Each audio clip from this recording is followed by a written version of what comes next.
सूर्या सरल अध्ययनमाला एमए इतिहास 3rd semester में से आधुनिक भारत का इतिहास 1857 से 1975 तक का इतिहास। इसमें आज हमारी यूनिट है 4th यूनिट, जिसमें हम घरेलू एवं कुटीर उद्योग, आधुनिक उद्योगों का उत्थान, पूंजीपति एवं श्रमिक वर्ग का उत्थान देखेंगे।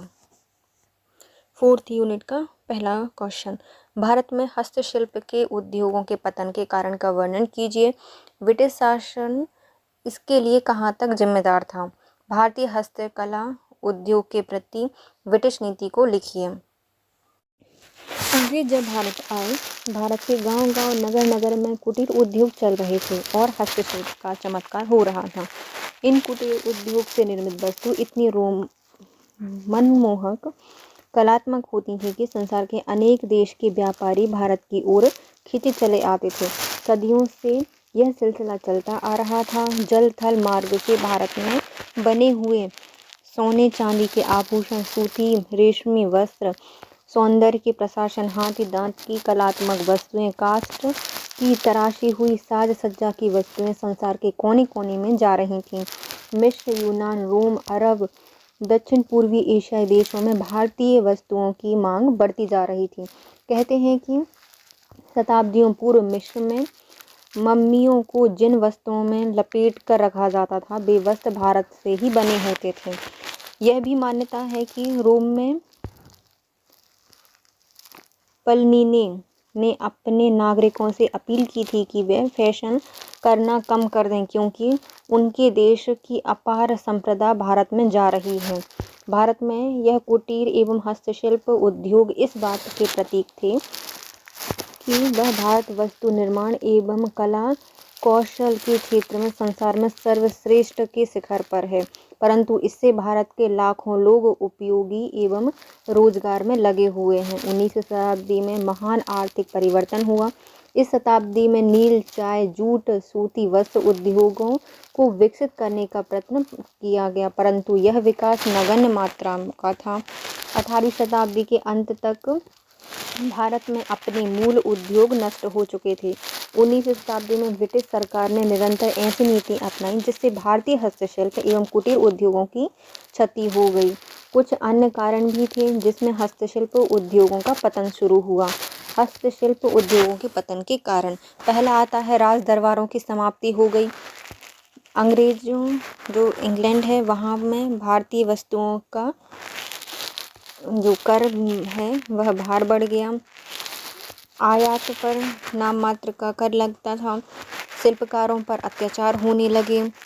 भारतीय धनिक वर्ग द्वारा पाश्चात्य संस्कृति का अनुगमन करने लगे। आधुनिक उद्योगों से प्रतियोगिता हुई। आंतरिक कार्य भी थे। यातायात के साधनों का विकास। तो हस्तशिल्प उद्योग के पतन के प्रमुख कारण में सबसे पहले आता है राज दरबारों की समाप्ति। हस्तकलाओं की परखी राजा महाराजा थे। जैसे ही ब्रिटिश सरकार का विस्तार हुआ, अनेक राजाओं की सत्ता समाप्त हो गई। कलाकारों का राजकीय सम्मान समाप्त हो गया। फिर आते हैं इंग्लैंड में भारतीय वस्तुओं पर कर भार। औद्योगिक क्रांति के कारण उद्योगपतियों का सम्मान बढ़ा और प्रभाव भी। इन्होंने भारतीय वस्तुओं पर अधिक कर लगवाए। यदि वे कर नहीं होते तो मैनचेस्टर के कारखाने समाप्त हो जाते। आयात पर नाम मात्र का कर। ईस्ट इंडिया कंपनी से मुक्त व्यापार के नाम पर भारत में विदेशियों से आने वाले वस्तुओं पर थोड़े कर लगाए गए, जिसका परिणाम अच्छा नहीं हुआ। शिल्पकारों पर अत्याचार। ईस्ट इंडिया कंपनी के द्वारा नियुक्त ठेकेदार बंगाल में विशेष रूप से ढाका के शिल्पकारों को पेशगी रुपये देकर मनमाने ढंग से दबाव डालते और उनकी आज्ञा का उल्लंघन करने पर शिल्पकारों को जुर्माना देना पड़ता था। इस प्रकार शिल्पकारों ने अपना कार्य छोड़ दिया। फिर आते हैं भारतीय धनिक वर्ग द्वारा पाश्चात्य संस्कृति का अनुगमन। अंग्रेजों का प्रभाव बढ़ने से देश के धनिक वर्गों ने पाश्चात्य संस्कृति को अपनाया और देसी तौर तरीके को छोड़ दिया। आधुनिक उद्योगों से प्रतियोगिता। भारतीय शिल्पकारों को आधुनिक उद्योगों से प्रतियोगिता करनी पड़ रही थी। राज दरबारों की समाप्ति से उनकी दशा दयनीय हो गई थी। शिल्पकार अपने हाथ से वस्तु बनाते थे, लेकिन इंग्लैंड की वस्तुएं मशीनों से बनती थीं। साधारण नागरिक भी विदेशी वस्तुओं का इस्तेमाल करते थे। आंतरिक कर। विदेशी बाजार हाथ से निकल जाने पर हस्तकलाओं का पराभार नहीं होता था, क्योंकि विदेशी बाजार इनके लिए था।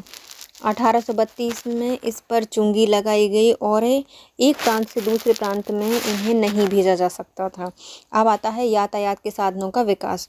रेलवे एवं सड़कों का विकास भी हस्तकलाओं के पराभार का प्रमुख कारण था, क्योंकि इंग्लैंड की बनी चीज़ें देश के एक कोने से दूसरे कोने में जा सकती थी।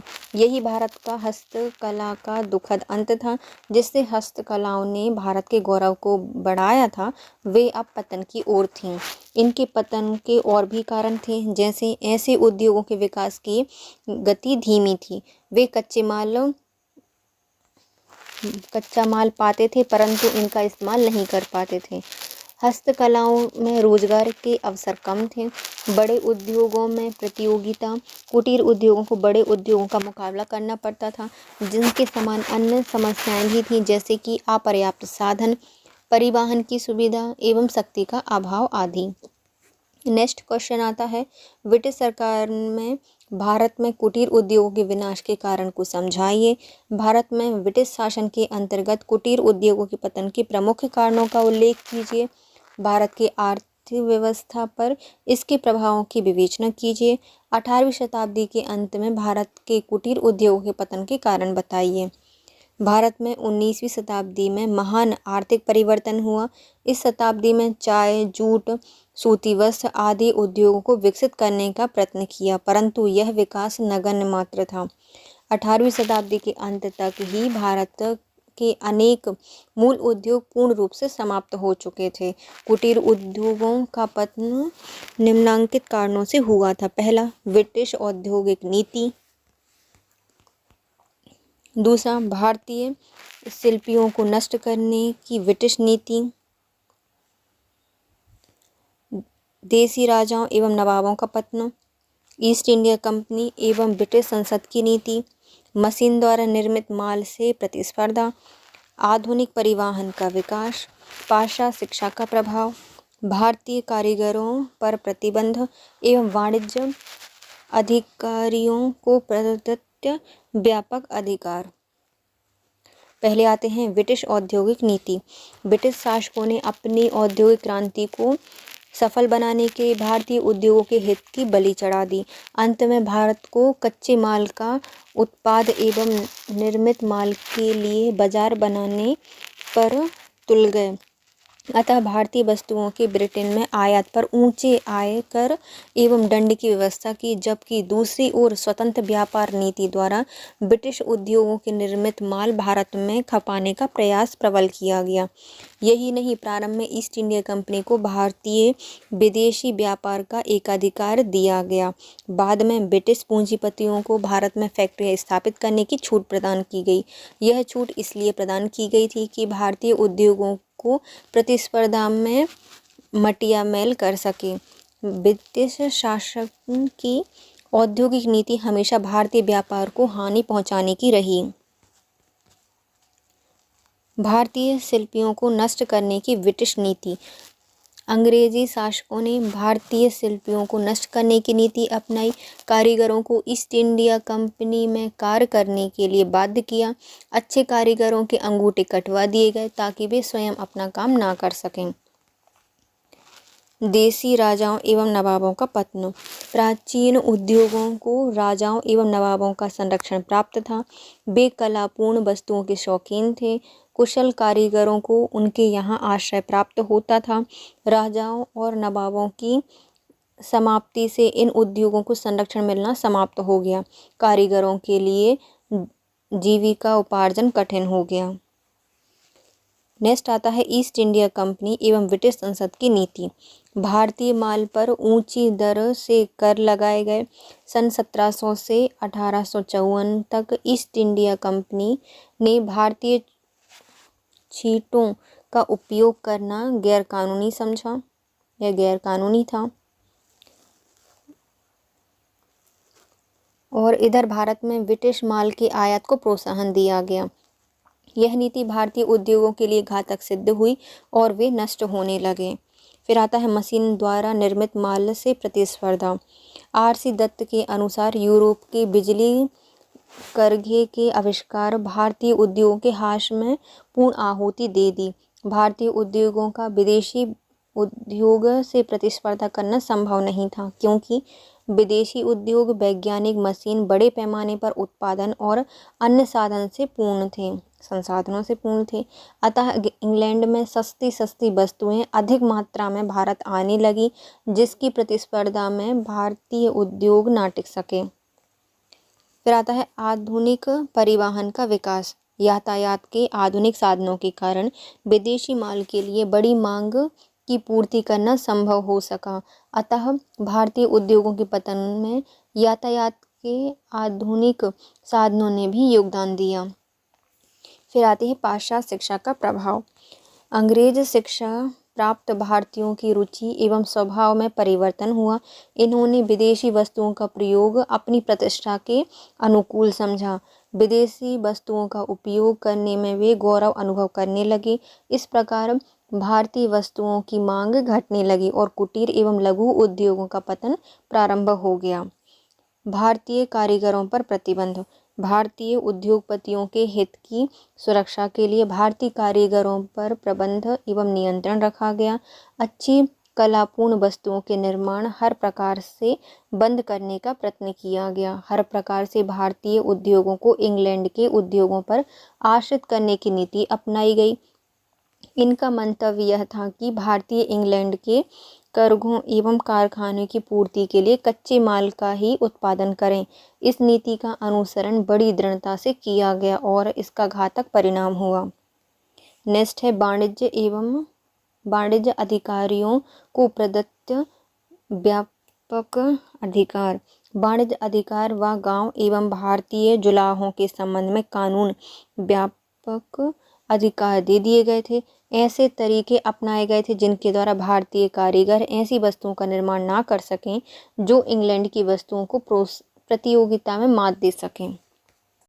भारत में आधुनिक उद्योगों के विकास पर एक लेख लिखिए। ब्रिटिशकालीन भारत में व्यापार एवं उद्योग के विकास का संक्षिप्त में वर्णन कीजिए। 1850 से प्रथम विश्व युद्ध के प्रारंभ तक भारत में औद्योगिक विकास पर एक टिप्पणी लिखिए। प्रथम विश्व युद्ध से स्वतंत्रता प्राप्ति के बीच भारत में औद्योगिक विकास पर एक लेख लिखिए। भारत में औद्योगिक विकास है ना, जो आधुनिक उद्योगों का विकास देखना है। 1850 से प्रथम विश्व युद्ध के प्रारंभ तक भारत में औद्योगिक विकास। इस काल में ब्रिटेन में औद्योगिक क्रांति की जड़ें ही नहीं जमी, बल्कि यह चरम सीमा पर थी। अतः उस समय के विदेशी शासकों ने सदा यही प्रयास किया कि भारत में पक्का माल भेजा जाए, भारत से कच्चा माल लिया जाए। इस नीति का प्रभाव यहाँ के प्राचीन उद्योगों पर पड़ा और वे पतन की ओर अग्रसर होकर विलीन होने लगे। कृषि का दबाव बढ़ने लगा और 19वीं शताब्दी के मध्य में लगभग 55% जनसंख्या कृषि पर निर्भर थी, जिसकी प्रतिशत 1901 में बढ़कर 68 हो गई और कृषि में तीव्र उपविभाजन एवं अपघटन होने लगा।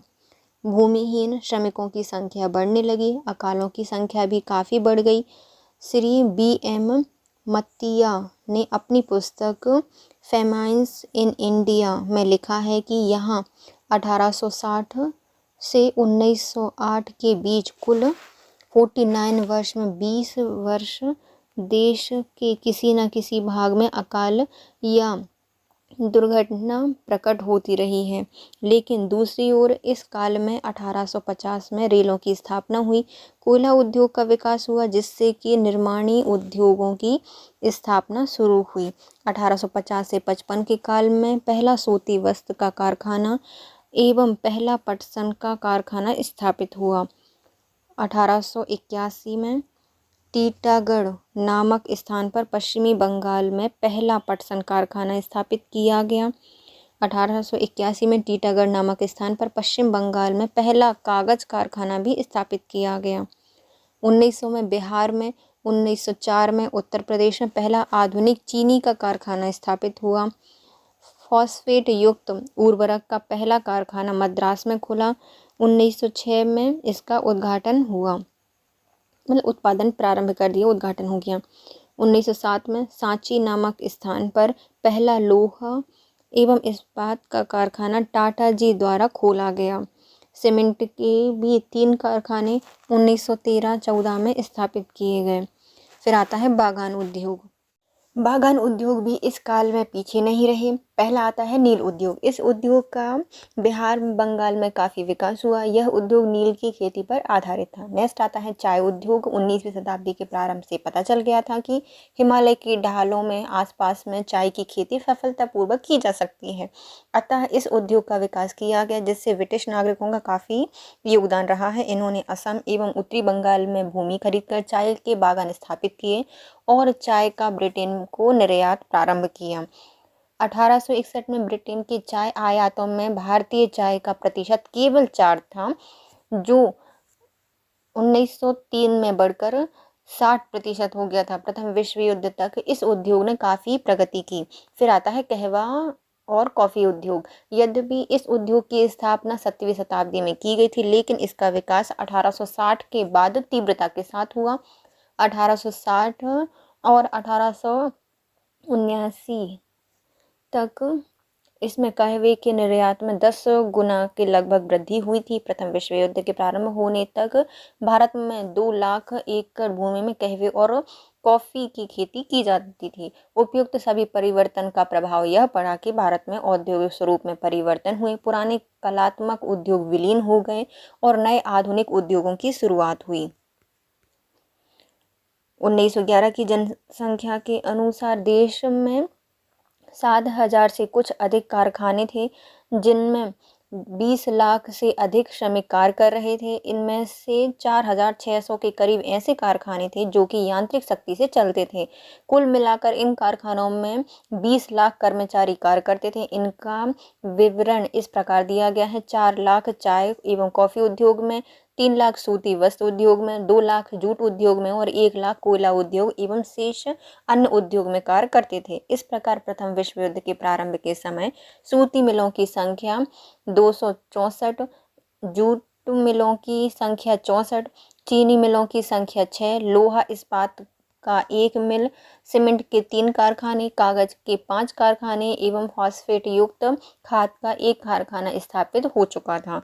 प्रथम विश्व युद्ध से स्वतंत्रता प्राप्ति के बीच है भारत में औद्योगिक विकास। प्रथम विश्व युद्ध ने भारत के औद्योगिक विकास को प्रोत्साहित किया, क्योंकि पहला, इंग्लैंड से आने वाले माल में कमी हो गई थी। दूसरा, जो युद्ध सामग्री है उसकी मांग में वृद्धि हुई थी। तीसरा, संकटकालीन स्थिति होने से ब्रिटिश शासकों की शोषण वाली नीति में कुछ परिवर्तन आया था। चौथा, बढ़ती कीमतें एवं मांग स्वरूप भारतीय उद्योगपतियों को लाभ उठाने का पूरा अवसर मिला। पांचवा, भारत की मशीनों, उपकरणों एवं इंजीनियरिंग वस्तु, रासायनिक पदार्थों के लिए अन्य देशों पर निर्भरता अखरने लगी थी। इस प्रकार भारत में सभी प्रकार के उद्योगों के विकास पर जोर दिया गया था। अतः 1916 में सर थॉमस हॉलैंड की अध्यक्षता में एक शाही औद्योगिक आयोग, रॉयल इंडस्ट्रियल कमीशन स्थापित किया।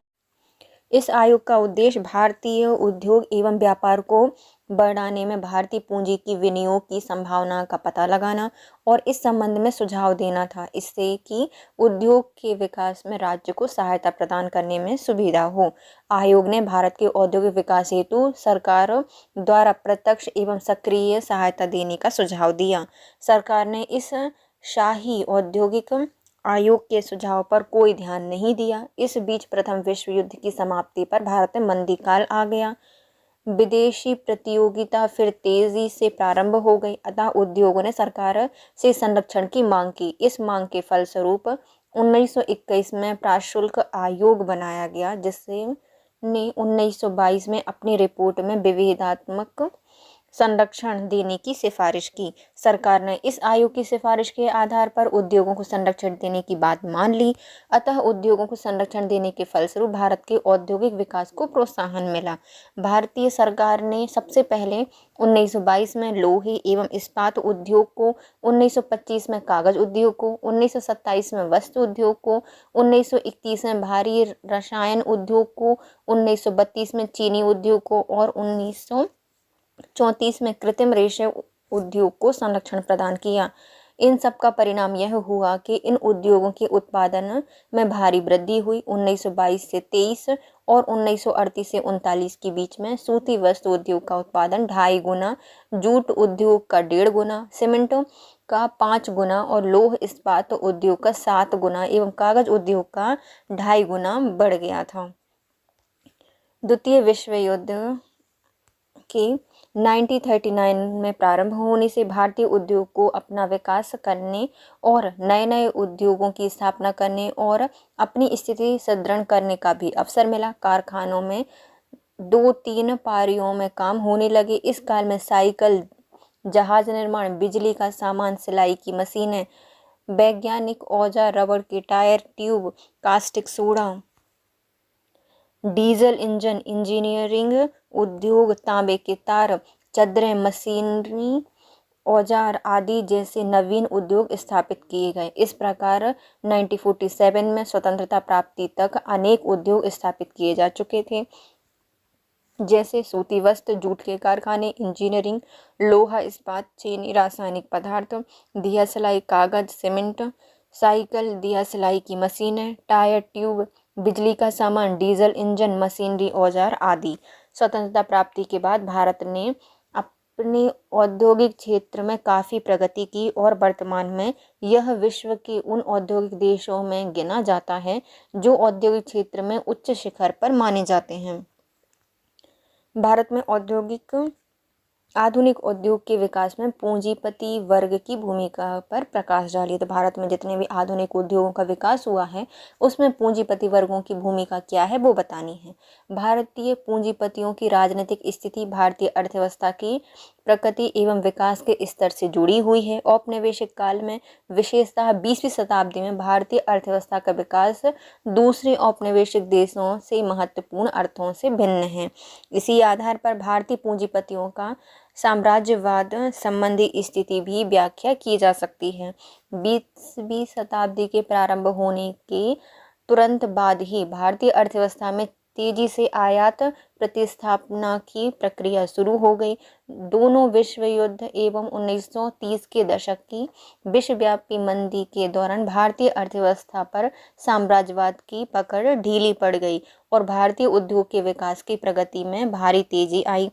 इसी वजह से विदेशी आयातित वस्तुओं को देसी उत्पादों द्वारा तेजी से प्रतिस्थापित किया जाने लगा। प्रथम विश्व युद्ध के पश्चात देसी उद्योगों के विकास में हुई वृद्धि विदेशी व्यापार की औपनिवेशिक व्यवस्था को उलटने में प्रतिबंधित हो रही थी। इस प्रचलित व्यवस्था के अंतर्गत औपनिवेशिक तैयार माल का आयात एवं कृषि संबंधी कच्चे माल का निर्यात करते थे। अब यह ढांचा उलट गया। 1914 से 1945 के बीच भारत के कुल आयात में तैयार माल का अनुपात बहुत कम हो गया, जबकि कुल निर्यात में इसका अनुपात बढ़ गया। घरेलू उद्योगों में विदेशी पूंजी का नियंत्रण, जो कि दूसरे औपनिवेशिक देशों की तुलना में कम एवं महत्वहीन था, इस अवधि में और भी कम होने लगा। 1920 के दशक के प्रारंभ में विदेशी पूंजी के प्रवाह में वृद्धि के बाद कमी आती चली गई। दूसरी ओर विशेषतः 1930 के दशक में विदेशी कर्ज एवं मौजूदा विदेशी निवेश का प्रवर्तन, जो कि अंशतः भारतीय पूंजीपतियों द्वारा विदेशी कंपनियों के अधिग्रहण के द्वारा होता था, बढ़ने लगा। इसके परिणाम स्वरूप 1935 के लगभग भारत से विदेशी पूंजी का निर्गमन फिर से प्रारंभ हुआ। वस्तुतः दूसरे विश्व युद्ध के दौरान भारत एक ऋणात्मक देश नहीं रहा, बल्कि इसके विपरीत भारत की युद्ध की समाप्ति के समय ब्रिटेन का भारत की ओर स्टार्लिंग संतुलन लगभग 1500 करोड़ रुपए के बराबर पहुंच गया। प्रथम विश्व युद्ध के दौरान भारतीय पूंजीपति वर्ग का विकास बहुत तेजी से हुआ। ऐसा करना इनके लिए तभी संभव हो पाया जबकि उसने लगातार आर्थिक राजनीतिक संघर्ष किया और ब्रिटिश साम्राज्यवाद के द्वारा भोगे गए संकट का विशेषतः 2 विश्व युद्ध और व्यापक के हिंदी के दौरान पूरा लाभ उठाया। भारतीय पूंजीपतियों ने सूती वस्त्रों एवं इस्पात उद्योग के क्षेत्र में आयात प्रतिस्थापन प्रारंभ किया। धीरे धीरे बैंकिंग, जूट, विदेशी व्यापार, कोयला एवं चाय जैसे क्षेत्रों को अधिग्रहित करना शुरू किया। जहां पारंपरिक रूप से अभी तक विदेशी पूंजी का प्रभुत्व बना हुआ था, इसी तरह से 1920 के दशक में इन्होंने शक्कर, सीमेंट, कागज, रसायन, लोहा, इस्पात के क्षेत्र में नया निवेश प्रारंभ किया। वित्तीय क्षेत्र में भारतीय पूंजी ने व्यापक स्तर पर काम किए। 1914 में भारतीय बैंकों का कुल जमा राशि में लगभग 30% हिस्सा था, जो कि 1947 में बढ़कर 80% हो गया। इसी तरह से भारतीय कंपनी बीमा व्यवसाय में भी बहुत तेजी से आगे बढ़ी। 1945 तक इन्होंने जीवन बीमा के 79% और सामान्य बीमा के 75% व्यवसाय अपने हाथों में ले लिए। 1946 में भारत के 3 शीर्षार्थ व्यापारिक घरानों की कुल परिसंपत्ति से बहुत ज़्यादा थी। भारतीय पूंजीपति वर्ग का यह आश्चर्यजनक और स्वतंत्र विकास औपनिवेशिक परिस्थितियों के संदर्भ में बहुत विचित्र आशय था, लेकिन इस बहु प्रचलित तर्क में सच्चाई नहीं है। यह औपनिवेशिक राज्य द्वारा अनौपनिवेशिक की जानबूझी नीति के परिणाम स्वरूप संभव हो सका था। वस्तुतः यह विकास उपनिवेशवाद के बावजूद और इसके विरुद्ध हुआ था। इसका विकास या तो उस समय हुआ जब साम्राज्यवाद संकटग्रस्त था, या उसके सामान्य स्थितियों में औपनिवेशिक स्वार्थों के विरुद्ध लगातार लड़ाई लड़कर उसे हासिल किया था। भारतीय पूंजीपतियों ने अपने हितों को उपनिवेशवाद के साथ बांधकर नहीं देखा। दूसरी स्थिति जिसमें किसी उपनिवेश का पूंजीपति वर्ग साम्राज्यवाद से सहयोग करने की ओर प्रवृत्त होता है, वह है जब इस वर्ग को उग्रवादी, पूंजीवाद विरोधी या वामपंथी जन आंदोलन ने अपने अस्तित्व को खतरा नजर आने लगा। ऐसी स्थितियां कई औपनिवेशिक, अर्ध औपनिवेशिक देशों में उत्पन्न हुई थीं, जहां पूंजीवाद वर्ग ने साम्राज्यवाद के साथ मिलकर उग्रवादी आंदोलन का दमन किया। भारत में भी पूंजीपति वर्ग वामपंथ के उदय से चिंतित थे। इसके बावजूद भारतीय पूंजीपति वर्ग को जो कभी भी जब भी वामपंथ के बढ़ने से खतरा महसूस हुआ तो उसने उसका मुकाबला करने के लिए साम्राज्यवाद से सहयोग नहीं मांगा, बल्कि तमाम साधनों से राष्ट्रीय आंदोलन में दक्षिणपंथी वर्ग को सशक्त करने का प्रयास किया। नेक्स्ट क्वेश्चन है, भारत के विभिन्न राज्यों के औद्योगिक विकास का संक्षिप्त विवरण दीजिए। निम्नलिखित उद्योगों के विकास पर संक्षिप्त टिप्पणी लिखिए। सूती वस्त्र उद्योग, लोहा इस्पात उद्योग एवं जूट उद्योग। राज्य एवं औद्योगिक विकास। भारत में कुछ थोड़े से राज्य प्रदेशों में उद्योगों का विकास हुआ। महाराष्ट्र, गुजरात, पश्चिम बंगाल, पंजाब, तमिलनाडु इस दृष्टि से अग्रणीय राज्य थे, जबकि हरियाणा, आंध्र प्रदेश, कर्नाटक, उत्तर प्रदेश मध्यम स्थिति में थे और शेष राज्य जैसे बिहार, उड़ीसा, मध्य प्रदेश, राजस्थान, उत्तर पूर्वी पहाड़ी क्षेत्र इस दृष्टि से काफ़ी पिछड़े क्षेत्र हैं। अंग्रेजी शासनकाल में उद्योगों के क्षेत्रीय संतुलन की ओर कोई ध्यान नहीं दिया गया। इससे औद्योगिक केंद्रीकरण बड़े बंदरगाहों के आसपास के क्षेत्र में हुआ। मुंबई, कलकत्ता आज भी केंद्रीकृत औद्योगिक महानगर हैं। आज के औद्योगिक विकास में 2 तरह के असंतुलन हैं, प्रादेशिक या क्षेत्रीय असंतुलन तथा दूसरा संरचनात्मक असंतुलन। ये दोनों ही अंग्रेजी शासनकाल की देन है। संरचनात्मक असंतुलन का मतलब है देश में स्वतंत्रता के पहले केवल उपभोक्ता उद्योग को ही थोड़ा बहुत प्रोत्साहित किया गया, जबकि आधारभूत एवं कुंजी उद्योग के प्रति उदासीनता की नीति भी थी। नीति थी, उद्योगों के प्रति उदासीनता की नीति थी। भारत के भिन्न भिन्न क्षेत्र राज्य में उद्योग के विकास का संक्षिप्त विवेचन निम्न अनुसार है। पहले आता है सूती वस्त्र उद्योग। 1850 के दशक में भारत में सूती वस्त्र उद्योग शुरू किए गए। बॉम्बे स्पिनिंग एवं विविंग मिल मुंबई में 1854 में भारत की पहली कपड़ा बनाने वाली फैक्ट्री थी। 1861 तक कुल 12 मिलें मुंबई में बन गई थीं। अंग्रेज उद्योगपतियों ने मुंबई, भड़ोच, शाहपुर, कानपुर, अहमदाबाद आदि नगरों में सूती वस्त्र मिलों की स्थापना की।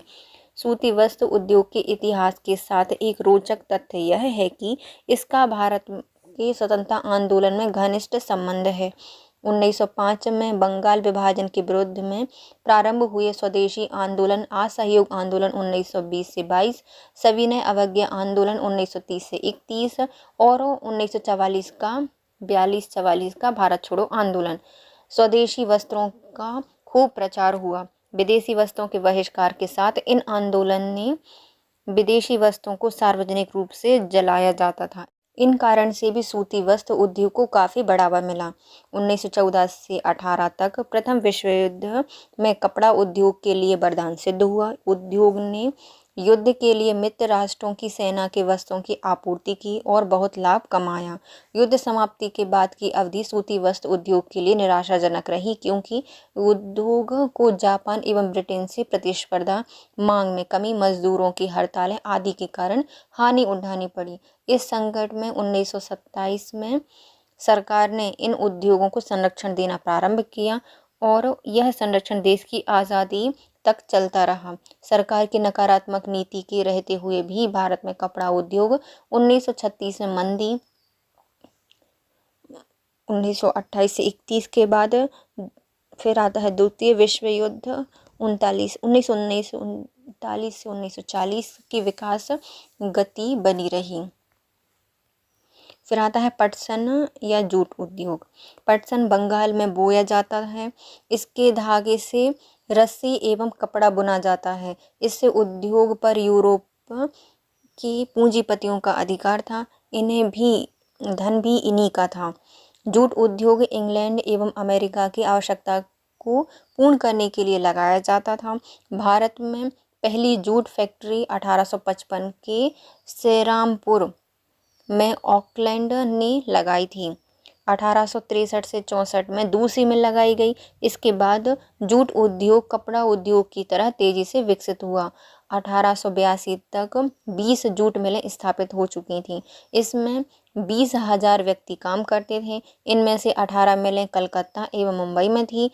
1895 तक जूट मिलों की संख्या 29 हो गई थी और इसमें 75,000 व्यक्ति काम करते थे। उद्योग में विकास की गति रेल पर निर्भर थी। 1914 तक जूट मिलों की संख्या 65 तक हो गई थी। इसमें काम करने वाले व्यक्तियों की संख्या 2 लाख से ऊपर हो गई थी। युद्धकाल जो कि 1914 से 18 तक रहा, इसमें बहुत उछाल आया था। इसमें उलझ गया पूरा भारत और सारे देश, और इसमें जूट के उद्योग में उछाल आया। सरकार को युद्ध के लिए बोरी आदि की आवश्यकता जूट मिल ही पूरी करता था। जूट मिलों को बड़ा लाभ हुआ। जूट मिल में युद्ध के बाद कुछ समय के लिए परंतु स्थिति फिर सुधर गई। 1923-24 में 89 और 1930 से 31 में भारत में 98 मिलें जूट की हो गई थी। इसमें काम करने वाले व्यक्तियों की संख्या भी 3,40,000 हो गई थी।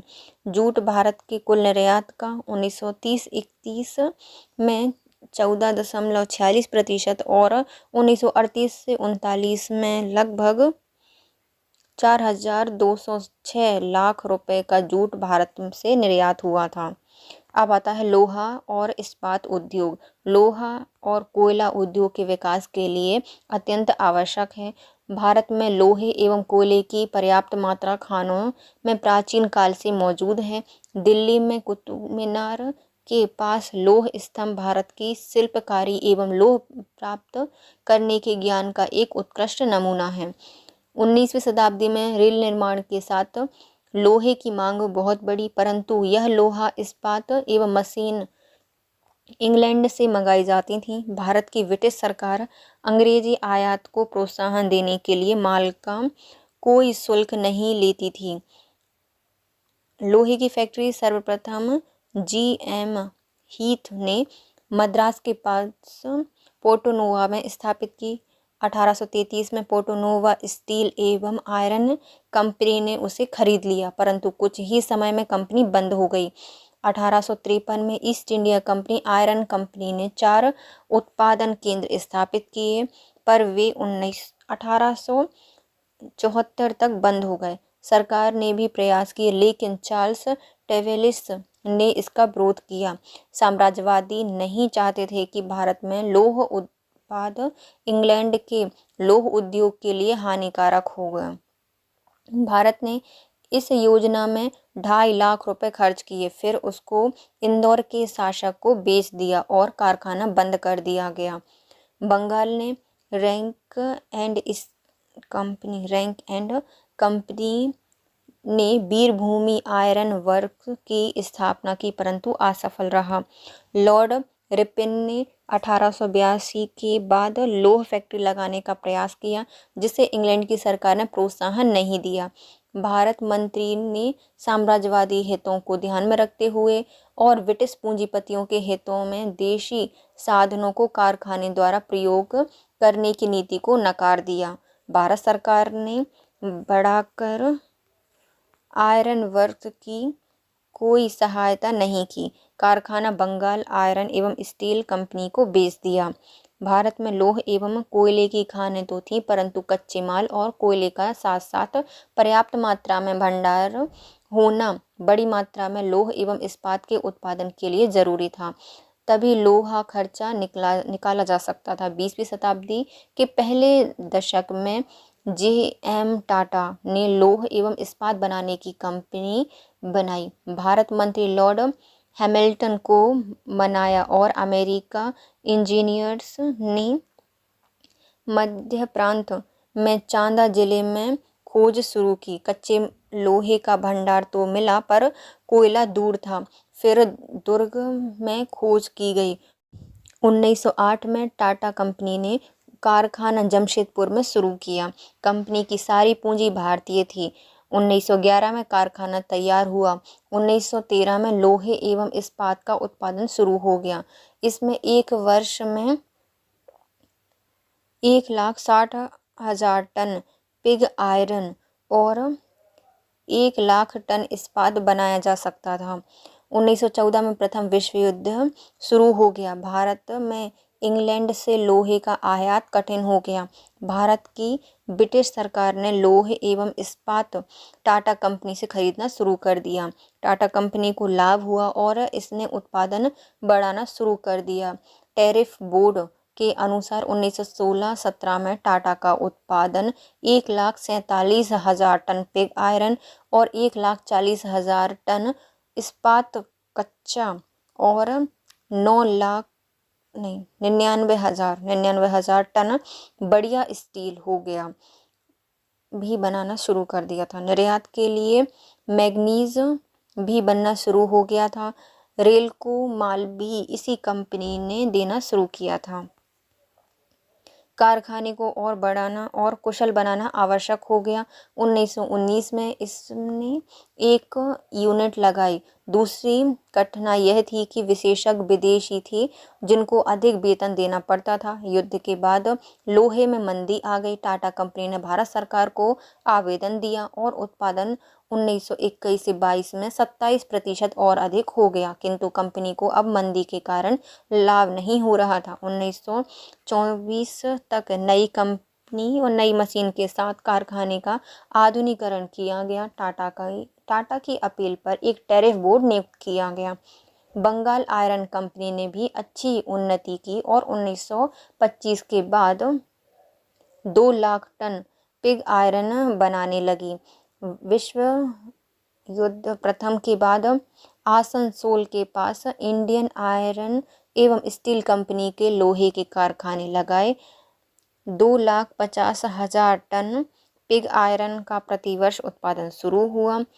1938 से 39 में भारत में 1600,000 टन पिग आयरन एवं 726,000 टन इस्पात का उत्पादन हो गया। भारत में लौह उत्पादन संतोषजनक हो गया और इसने औद्योगिकरण में 20वीं शताब्दी में तेजी आई। भारत की खनिज पदार्थों में बड़ी उन्नति हुई। लोहा, कोयला, नमक, साल्पेटर, माइका, मैग्नीज, इंजीनियरिंग का सामान, अन्य वस्तुओं में तेजी से बढ़ोतरी हुई। कपड़ा, चाय, कॉफी, अनाज, जूट, तेल, शराब, चीनी उद्योग में भी उन्नति हुई। लोहे एवं इस्पात उद्योग देर से शुरू हुआ, परंतु इसका विकास भी गति संतोषजनक ही थी। नेक्स्ट क्वेश्चन आता है, भारत में विभिन्न राज्य में निम्नलिखित उद्योगों के विकास पर टिप्पणी कीजिए, जैसा कोयला उद्योग, कागज उद्योग, शक्कर, चीनी उद्योग और सीमेंट उद्योग। पहले आता है कोयला उद्योग। लोहे के साथ कोयला भी औद्योगिकरण का आधार है। भारत में लोहे की तरह कोयले के भी अच्छे भंडार हैं। 1850 के बाद कोयला खानों से निकलने के लिए आधुनिक उपकरणों का काम शुरू हुआ। कोयला उद्योग 1820 में रानीगंज में शुरू किया गया, परंतु कोयला ढोने की बड़ी समस्या थी। भारत में रेल नहीं थी, सड़क खराब थी और देश में बहुत से भाग उथल पुथल पड़े हुए थे। 1854 के बाद रेल और सड़क का यातायात में सुधार किया गया और पूर्वी रेल शुरू की गई। कोयले की मांग बढ़ी और 1879 से 1880 तक रानीगंज के आसपास नए पिट खोदे गए और खानों की संख्या 56 हो गई। कोयला इंग्लैंड से भी भारत मंगवाया जाता था। भारत में भाड़े की समस्या थी, रेल किराया भी अधिक था, इसलिए विदेशी कोयला सस्ता पड़ता था। सरकार साम्राज्यवादी के हितों के लिए खुली व्यापार नीति का अनुसरण करती थी। 1870 के बाद केंद्रीय प्रांत में मोहपानी, बरोरा में भी खानें खोदी गईं। कोयले की बढ़ती हुई मांग थी रेल के लिए, इसलिए इसे पूरा करने के लिए 1880 में 6 लाख टन कोयला बाहर से आयात करना पड़ता था। भारत में कोयले का उत्पादन धीमा था, परंतु 1880 के बाद गति तेज हो गई। 1890 तक उत्पादन 22 लाख टन हो गया और 1894-95 में 28 लाख हो गया। 1880 में 2 लाख व्यक्ति काम करते थे, जो कि 1894-95 में दुगने से अधिक हो गए। 1900 में कोयला उत्पादन प्रति वर्ष 42 लाख टन था।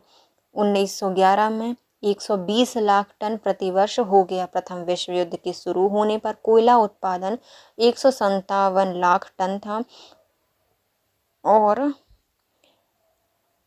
1,50,000 से अधिक व्यक्ति इस उद्योग में काम करते थे। युद्ध के दौरान 1914 से 1918 में कोयला एवं खनिज उद्योग में बड़ी उन्नति हुई।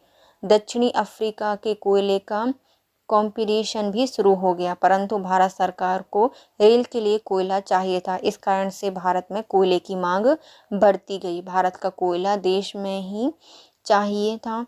टैरिफ बोर्ड की रिपोर्ट के अनुसार 97.9% कोयले की आवश्यकता भारत में उत्पादित कोयले से 1923 में पूरी होती थी।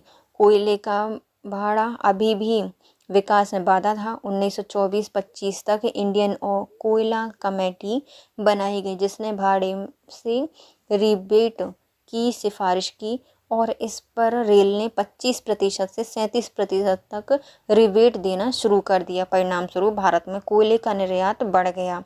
युद्ध के पहले प्रतिवर्ष 434 टन कोयला निर्यात होता था।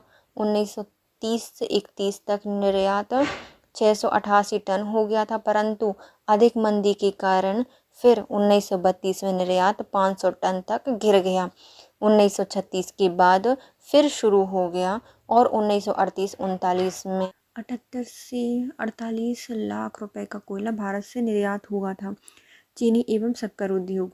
अत्यंत ही प्राचीन काल से भारत गन्ना उत्पादन कर रहा था। ऐसा माना जाता है कि भारत गन्ने का मूल स्रोत था। प्राचीन एवं मध्य युग में गन्ने के रस से गुड़ एवं खाड़सारी शक्कर का उत्पादन होता था। तब शक्कर का उत्पादन कुटीर उद्योग के रूप में होता था। एशिया यूरोप के अनेक देशों को भारत में बनी शक्कर निर्यात होती थी। अंग्रेजों की ईस्ट इंडिया कंपनी ने भारतीय शक्कर के निर्यात से बहुत लाभ अर्जित किया। सन 1864 तक भारतीय शक्कर विदेशों को निर्यात होती रही।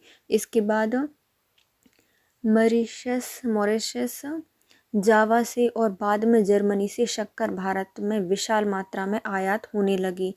अंग्रेज सरकार ने अपने व्यापारिक एवं आर्थिक हितों की पूर्ति के लिए विदेशों से शक्कर को भारत में आयात किया, जिससे भारतीय शक्कर उद्योग को गहरी क्षति पहुंची। सन 1914 के कुछ वर्ष पूर्व भारत में आधुनिक ढंग से कुछ शक्कर कारखाने स्थापित किए गए थे।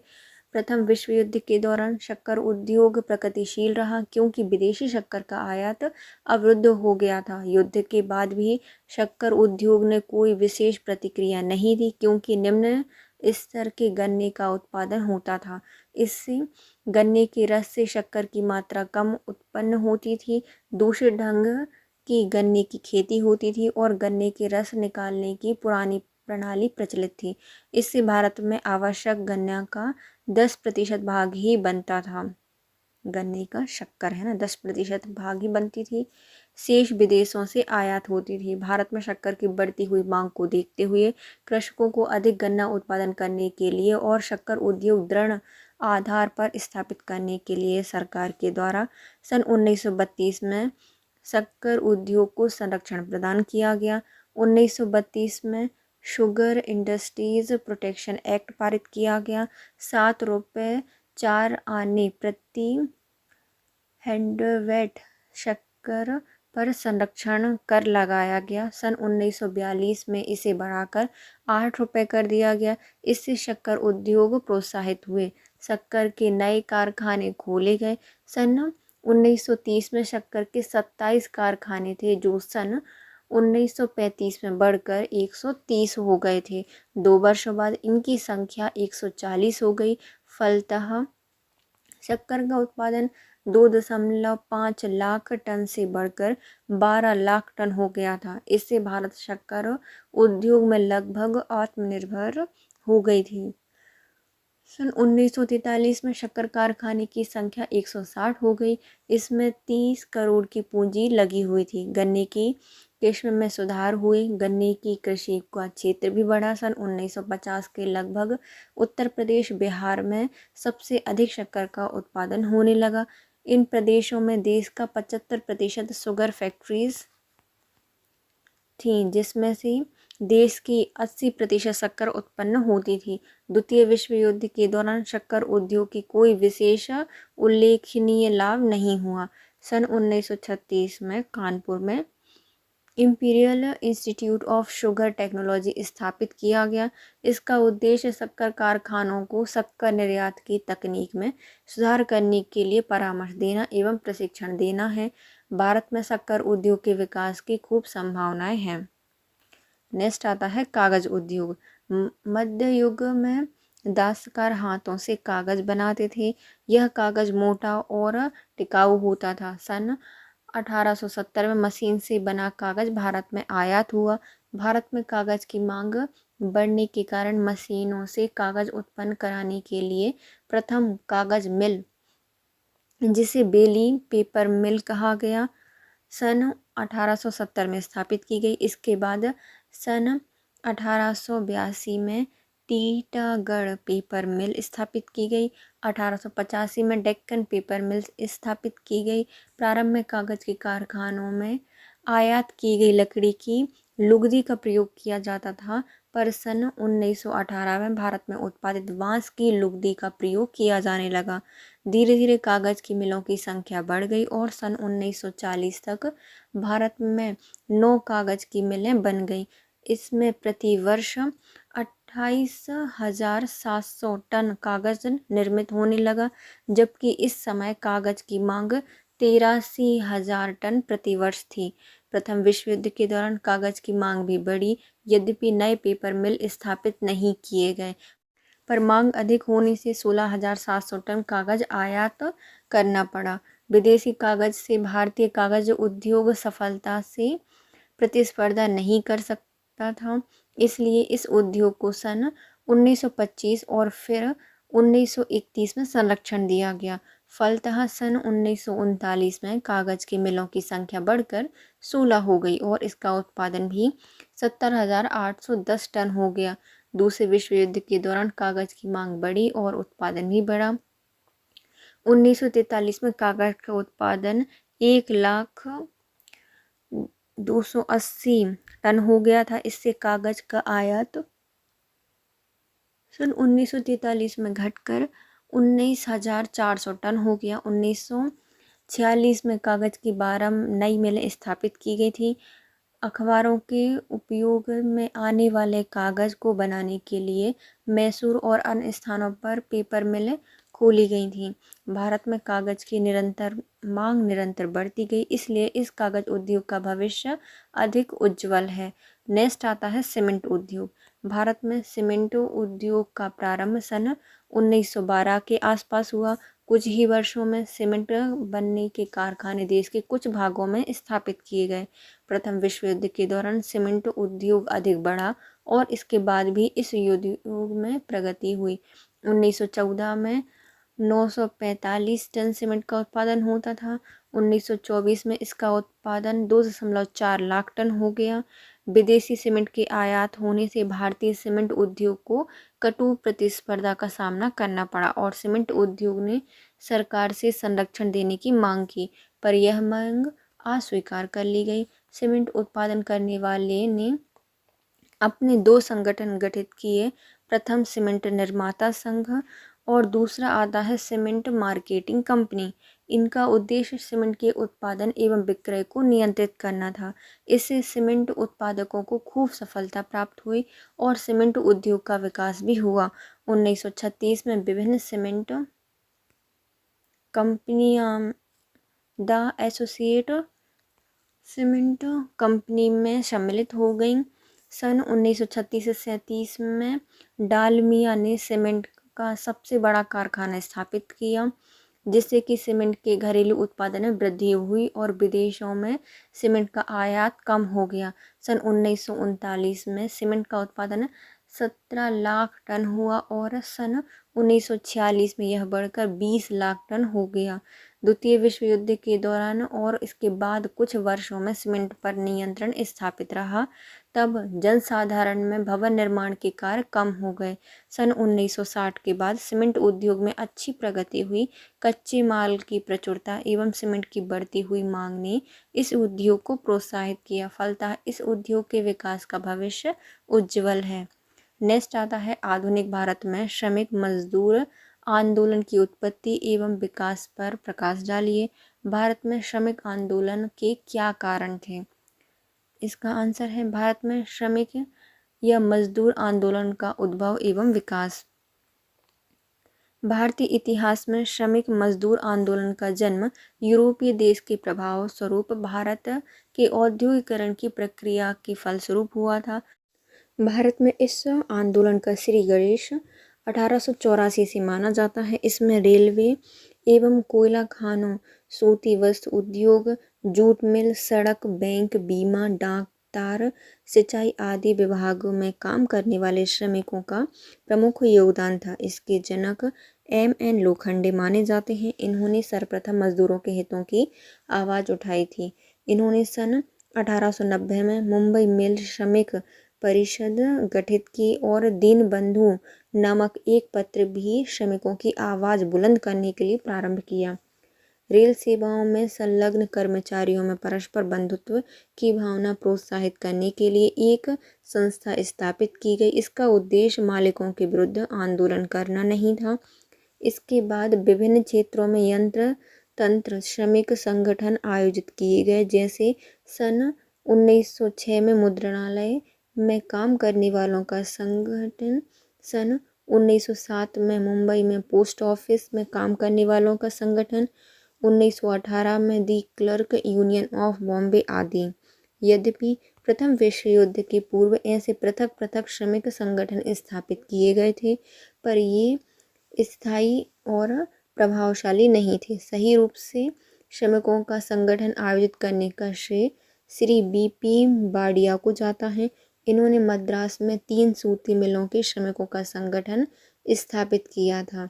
यहीं से श्रमिक संघों का इतिहास प्रारंभ हुआ, पर श्रमिक वर्ग के शोषण एवं उत्पीड़न के विरुद्ध आवाज उठाना और संघर्ष करना 19वीं शताब्दी के उत्तरार्ध में प्रारंभ हो गया। भारत में श्रमिक आंदोलन के कारण: पहला, कम वेतन का मिलना, कार्य का समय और अधिक कार्य की अधिकता, सरकारी दमन चक्र एवं श्रमिकों में संगठन का अभाव, साम्यवादियों का प्रभाव।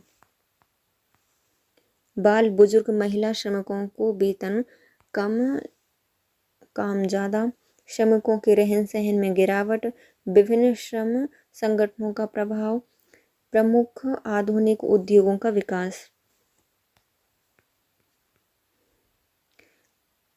कम वेतन मिलना: वस्तुओं के दामों में वृद्धि पर पारिश्रमिक में नहीं, कार्य का समय और कार्य की अधिकता, 18 से या 10 से 12 घंटे क्षमता से अधिक कार्य करने की मजबूरी, सरकारी दमन चक्र और श्रमिकों में संगठन का अभाव।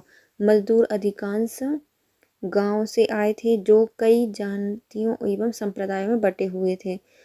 साम्यवादियों का प्रभाव: साम्यवादियों के नेतृत्व में यह आंदोलन चरणबद्ध तरीके से चलता, जिसका निशाना हंसिया, हथौड़ा एवं लाल रंग था। बाल, बुजुर्ग, महिला श्रमिकों को वेतन कम, काम ज़्यादा, 7 वर्ष से 70 वर्ष आयु तक की उम्र के मजदूर थे। श्रमिकों के रहन सहन में गिरावट: कम मजदूरी के कारण श्रमिकों के रहन सहन में लगातार गिरावट बढ़ती चली गई। विभिन्न श्रम संगठनों का प्रभाव: विभिन्न श्रम संगठनों के प्रभाव के कारण भी श्रमिक आंदोलन हुए। प्रमुख आधुनिक उद्योगों का विकास: भारत का आर्थिक एवं औपनिवेशिक शोषण और 10 वार्षिक ब्रिटिश शासन द्वारा भारत के समृद्धशाली घरेलू उद्योगों का विनाश भी श्रमिक आंदोलन के जन्म का कारण बना। भारत में उद्योग धंधों का विकास: ब्रिटेन के औद्योगिक स्वार्थों की सिद्धि के लिए भारत में 1850 में उद्योगों का श्रेय गणेश हुआ। भारत में रेलवे, अन्न उद्योग, चाय बागान आदि का विकास हुआ। सन 1854 में मुंबई में प्रथम कपड़ा मिल एवं कलकत्ता में पटसन मिल स्थापित हुई। भारत में इंग्लैंड की अपेक्षा सस्ती दरों पर श्रमिक मिल जाते थे। कार्यरत श्रमिकों की दशा सुधारने के लिए सर्वप्रथम इंग्लैंड के लंकाशायर एवं मैनचेस्टर में कपड़ा व्यापारी एवं उद्योगपतियों ने आवाज उठाई कि कहीं सस्ती मजदूरी के कारण भारतीय व्यापार इनका प्रतिस्पर्धी एवं प्रतिद्वंदी ना बन जाए। इसी कारण 1875 में वहाँ एक उद्योग के लिए एक आयोग बनाया गया, जिसके 2 वर्ष बाद भारतीय श्रमिकों ने नागपुर में आंदोलन कर वहाँ के मिलें बंद करवा दी। तभी 1881 में प्रथम कारखाना अधिनियम और 1891 में दूसरा कारखाना अधिनियम बनाया गया। श्रम संघ एवं ट्रेड यूनियन आंदोलन का प्रारंभ एवं प्रगति: अगस्त 1917 में मुंबई के कपड़ा मिलों में मजदूरों ने हड़ताल कर दी। 1919 तक अन्य नगरों की कपड़ा मिलों में हड़ताल हुई। ये हड़तालें व्यापक, संगठित एवं लंबी थीं तथा मजदूरों में बढ़ती हुई चेतना एवं संगठित शक्ति की परिचायक थीं। 1920 तक देश के सभी महत्वपूर्ण उद्योगों में यूनियन या जो श्रम संगठन है बनने लगी थी। यह श्रमिक संगठन तीव्र वर्ग संघर्ष से पैदा हुए थे। मजदूर आंदोलन को तीव्र गति से विकसित कर होते देखकर एक केंद्रीय संगठन का निर्माण आवश्यक समझा गया। 31 अक्टूबर 1920 को अखिल भारतीय ट्रेड यूनियन कांग्रेस की स्थापना की गई, जिसका तात्कालिक उद्देश्य अंतर्राष्ट्रीय श्रम संगठन का प्रतिनिधित्व प्राप्त करना था। M.N. जोशी को प्रतिनिधि बनाकर भेजा गया था। ट्रेड यूनियन बिल 1922 में चोरा चोरी कांड के तुरंत बाद असहयोग आंदोलन के स्थगित किए जाने से देशवासियों में जो निराशा छा गई थी उसको हटाने का काम मजदूरों ने किया। 1922 ईस्वी के बाद मजदूर हड़तालें पहले की अपेक्षा अधिक हुई। इसमें से अधिकांश वेतन वृद्धि एवं कारखानदारों के अन्याय के विरुद्ध थी। किंतु इन आंदोलन की एक दुर्बलता थी, कुशल नेतृत्व का अभाव। प्रारंभ सभी ट्रेड यूनियन का नेतृत्व भी क्रांतिकारी नहीं था। इनके नेता बीबी गिरी, एम.एन. जोशी आदि यूनियनों ने समाजवाद एवं वर्ग संघर्ष का पाठ न पढ़ाकर वर्ग सहयोग पर जोर दे रहे थे। गांधी जी का भी यही मत था। ब्रिटिश सरकार जानती थी कि श्रमिक आंदोलन की बढ़ती हुई शक्ति उनके लिए खतरनाक सिद्ध हो सकती है, अतएव उसे इस पर काबू पाने के लिए मद्रास और बॉम्बे में श्रम विभाग खोला। 1921 में औद्योगिक अशांति पर बंगाल कमेटी बिठाई गई और 1922 में बॉम्बे इंडस्ट्रियल कमेटी बनाई गई। 1926 में ट्रेड यूनियन बिल को कानूनी रूप दे दिया गया। ट्रेड यूनियन आंदोलन में तीव्रता। 1928 में ट्रेड यूनियन आंदोलन की गतिविधियों में कुछ तेजी आई, पर इस वर्ष भारत में 203 हड़तालें हुईं।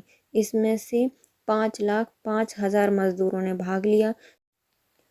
श्रमिक संगठनों की सदस्यता में भी वृद्धि हुई। उदाहरण के तौर पर बॉम्बे एवं दक्षिण महाराष्ट्र के सूती कपड़ा उद्योग की गिरनी कामगार यूनियन की सदस्यता की संख्या बढ़ी। दक्षिण रेलवे एवं दक्षिण मराठा रेलवे के श्रमिकों के संघ के सदस्यों ने भी अपने हितों के लिए कार्य करने का निश्चय किया, लेकिन बिपिन चंद्र के अनुसार इन संगठनों ने अनुशासित ढंग से काम नहीं किया।